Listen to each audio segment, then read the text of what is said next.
सबसे बड़ा भक्त कौन है? एक बार फिर देवर्षि नारद के मन में यह अभिमान पैदा हो गया कि वे ही भगवान विष्णु के सबसे बड़े भक्त हैं।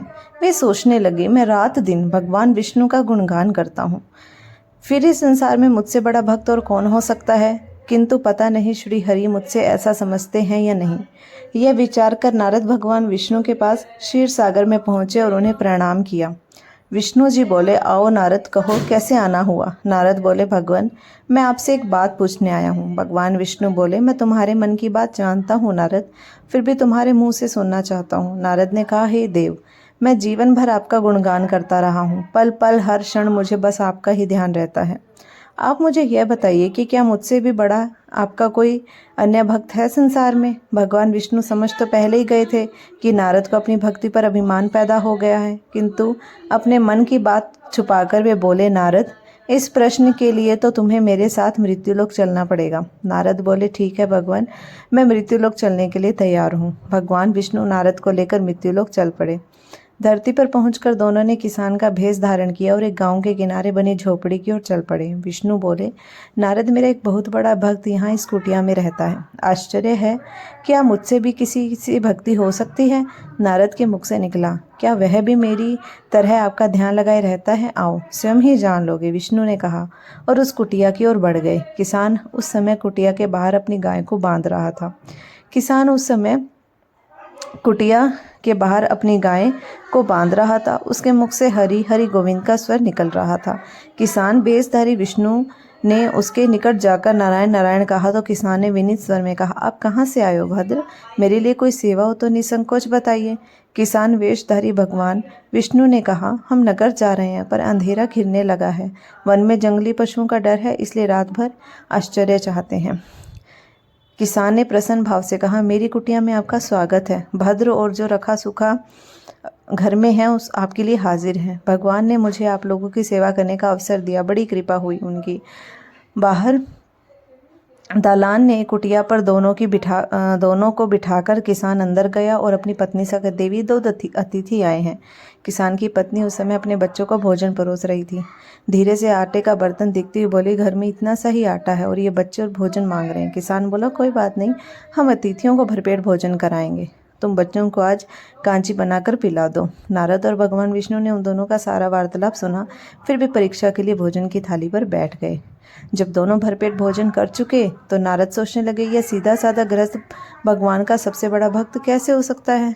उधर श्री हरि ने किसान से और भोजन लाने की फरमाइश कर दी। बोले, मेरा पेट अभी नहीं भरा, क्या और भोजन मिलेगा। किसान रसोई घर में गया और जाकर पत्नी से पूछा, कुछ और भोजन बचा है क्या।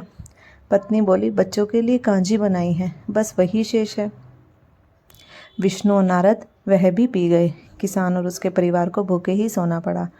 भूखे बच्चे माँ का आंचल थाम कर उठे, माँ नींद नहीं आ रही, मुझे बड़े जोर की भूख लगी है। पिताजी ने उन अतिथियों को कांजी भी क्यों पिला दी। किसान ने बच्चे के सिर पर हाथ फेरते हुए कहा, अतिथि को भोजन कराना स्वयं विष्णु भगवान को भोग लगाने के समान है बेटा। बाहर दलान में दोनों अतिथि अलग अलग बिस्तरों पर लेटे हुए हैं। भगवान विष्णु ने कहा, तुमने सुना नारद, किसान और उसके परिवार को भोजन नहीं मिला, फिर भी वह मेरे गुण गाए रहे हैं। यह तो कुछ भी नहीं है, मैंने तो कई कई दिनों तक भूखे रहकर आपका स्मरण किया है। अगले दिन सुबह उन्होंने देखा, किसान भगवान विष्णु की मूर्ति के सामने कह रहा था, गोविंद हरि हरि, तुम सदा मेरे मन में बसे रहो, बस मुझे और कुछ नहीं चाहिए। फिर दोनों अतिथियों से बोला, हरि की बड़ी कृपा है, वही जग का रखवाला है, प्रभु की दया से रात को कोई कष्ट तो नहीं हुआ। जब तक आपका जी चाहे तब तक आप दोनों यहाँ रहें, मैं खेत जा रहा हूँ। किसान भेषधारी श्री हरि बोले, हम भी तुम्हारे साथ चलेंगे, यदि तुम्हें कोई आपत्ति न हो तो। नारद और विष्णु भगवान किसान के साथ उसके खेत पर गए। किसान बोला, यही है अपना खेत, अब मैं अपना काम करूँगा, गोविंद हरि हरि। नारद बोले, तुम तो सत्पुरुष हो, भगवान के बड़े भक्त हो, हर घड़ी उनका नाम लेते रहते हो। किसान बोला, अरे कहाँ, काम से जब भी थोड़ा सा बहुत समय मिलता है तभी उनका नाम लेता हूँ। नारद ने पूछा, कब कब मिलता है समय। किसान बोला, सुबह उठता हूँ तब, रात सोता हूँ तब, दिन में जब भी काम करता हूँ समय मिल जाए। काम से समय मिल जाए। ओह समझा, नारद के मुख से निकला। दोनों जब किसान से विदा लेकर चले तो नारद ने व्यंग्यात्मक स्वर में कहा, आपने सुना भगवान, वह सुबह शाम 2 ही बार आपका स्मरण करता है, जबकि मैं हर समय आपका ध्यान करता हूँ, फिर भी आप उसे महान भक्त बताते हैं। नारद की बात सुनकर श्रीहरि चुप रहे, किंतु मन ही मन उन्होंने कहा, कारण भी जान लो जाओगे नारद।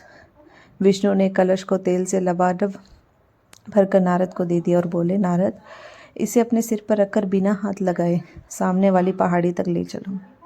ध्यान रहे इस कलश में रखे तेल की एक बूंद भी जमीन पर गिरने न पाए। नारद बोले, यह कार्य सहज तो नहीं है। यह कहकर नारद ने कलश सिर पर रख लिया और पहाड़ी की ओर चल दिए। नारद पहाड़ी तक गए और लौट आए।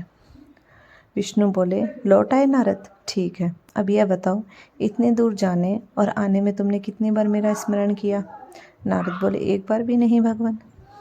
करता तो मेरा सारा ध्यान तो तेल और कलश की तरफ लगा हुआ था। श्रीहरि बोले, तो तुम ही सोचो, ये किसान दिन भर कठिन परिश्रम करता है, फिर भी 2-4 बार मेरा स्मरण जरूर करता है, और तुम एक बार भी मेरा स्मरण नहीं कर पाए। विष्णु की बात सुनकर नारद के अंतर चक्षु खुल गए। वे श्रीहरि के चरण